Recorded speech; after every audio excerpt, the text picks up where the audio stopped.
giving you all and they take your pride. No, it's just you. You sleep, cry like hard times to come. So I am a big believer in fasting, in long fasting.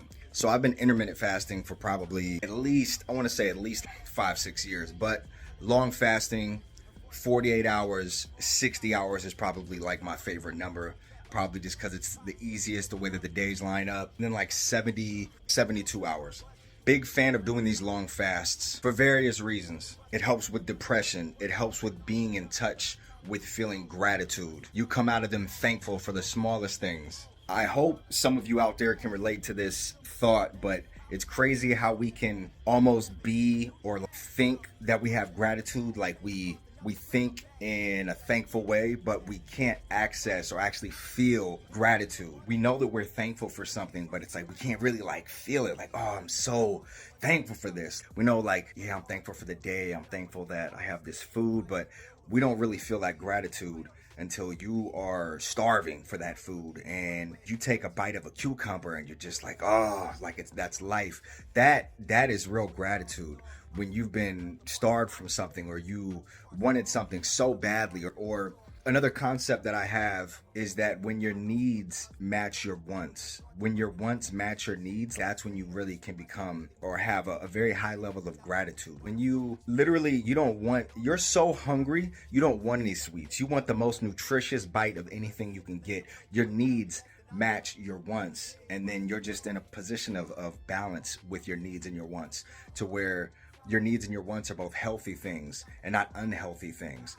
And when you practice abstinence in things like that, that's how you can line those things up and make your needs and your wants both healthy things. Anyway, I went on a bit of a tangent there, but I am a fan of long fasting. Right now, what is it, about 2 o'clock? So right now I am 38 hours fasted. I do things a little bit crazy because I also am a big fan of doing like crazy cardio sessions during these fasts to really push myself, to really just deplete my body of what it wants and needs. And it's really challenge myself, really try to focus and find inner peace. Like when I'm soul searching, I love doing long fasts.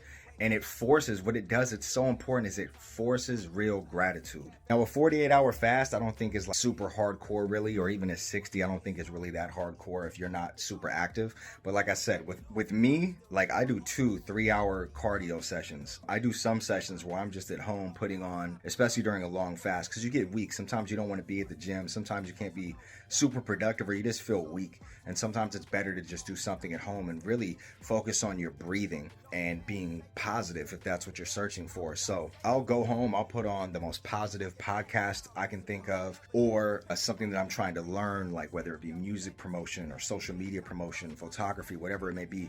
I'll put on things that promote growth. So you're just flooding yourself with positivity. Anyways, that's kind of a different topic I wanted to touch on soon, but I'll put those things on to do long cardio sessions where I can either be doing jumping jacks, shadow boxing. I like to fluctuate from upper body to lower body so you're not just completely burning out one thing and getting muscle fatigue. Switching back and forth between both, you can kind of keep up a long cardio session and really just focus on breathing, focus on being present, focus on almost trying to be in like a meditative state. All of these things kind of branch into other topics that I wanted to touch on when it comes to practicing gratitude and also like reaching a meditative state, which I've done many times just through exercise and breathing techniques. The main topic that I wanted this video to touch on is fasting and gratitude. So if you do a 48 to a 60-hour fast, maybe even a 24-hour fast, whatever's going to be a slight challenge for you, dive into it. I think it's great. You want to make sure you're hydrated. You want to make sure you have electrolytes if you push yourself too hard. But honestly, if you're not being very active, you probably don't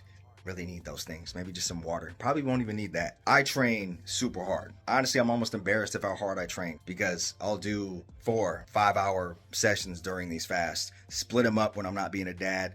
I'll wake up at 4 in the morning if I have to, go into my son's room before he wakes up and just get some cardio in, put on some positive stuff. Different ways to get through my fast. Anyways, what you'll find is that when it's finally time to eat, before you go and get the thing that maybe you're craving, or you grab a bite of something unhealthy, literally, or if you're trying to extend your fast a little longer, allow yourself a cucumber. Literally, it's almost 0 calories. Allow yourself a pickle. A lot of the time your body may need sodium after a long fast like this. So allow yourself a pickle. Or like I said, a cucumber. Now, if you really push the fast and you really are hungry, a lot of us don't even really know what feeling hungry really means. We think we're always hungry. We're not. We're just used to eating.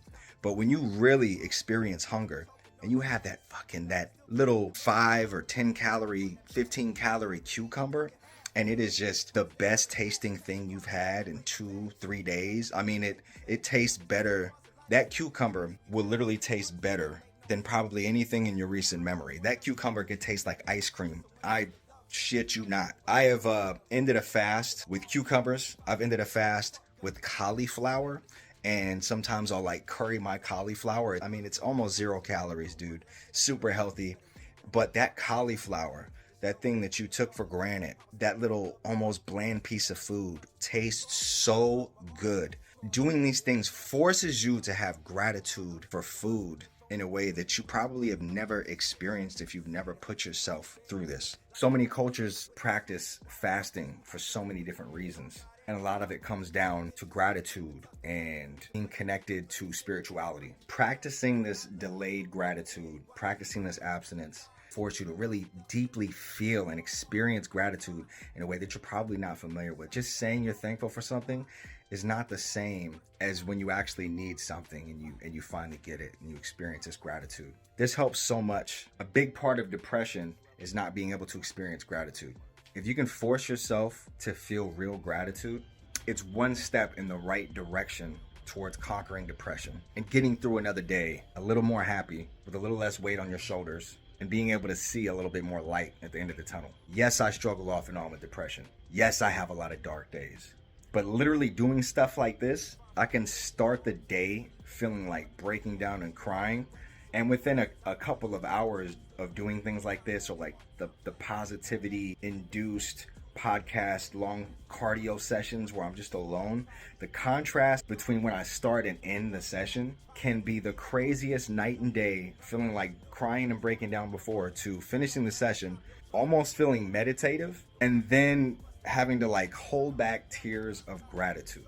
Or with the fasts, you can start it in such a negative place, and then when you realize that a cucumber can sustain you and make you feel so good, and how you're so glad that you just appreciate food and life in a whole nother way, because some people out there are literally starving and we have abundance and we forget to be grateful for it.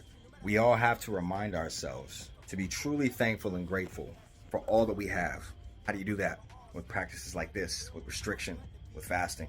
It's helped me so much, and I know it can help other people too. I hope anyone out there that's given long fasting a thought, that they've considered it, really decides to just dive in, even if it's a 24-hour fast. Another thing you'll find that's crazy is the cravings usually leave after like 24 hours. The first day is always the hardest that I've found. Out of all the fasts that I've done, the first day always seems the hardest. The second day gets so much easier, also because you have so much momentum going. You almost lose your hunger, and then it may come back maybe in the third day. It's pretty wild. But building that momentum, I think a lot of the time you'll find, I want to go longer. Can I go an hour longer? Can I go 2-3 hours? Another day longer. And what you'll find is that it compounds. Your gratitude compounds. You're that much more grateful, that much more thankful. That cucumber, that pickle taste that much better. It's fucking crazy. Because when we take things for granted and we lose our gratitude, that's when we're not thankful for things. That's when we slide into depression. One of many factors that can add on to that. Anyways, I hope this helps. Love y'all. Thank you for watching. If it helps, please drop a comment. Let me know. It means a lot to me. All the things that I've been through and the pain that I experience, it is important to me to turn that into some type of purpose and to help other people with some of the tips that have helped me through my dark times. So thanks again. I'll catch you on the next one. All right.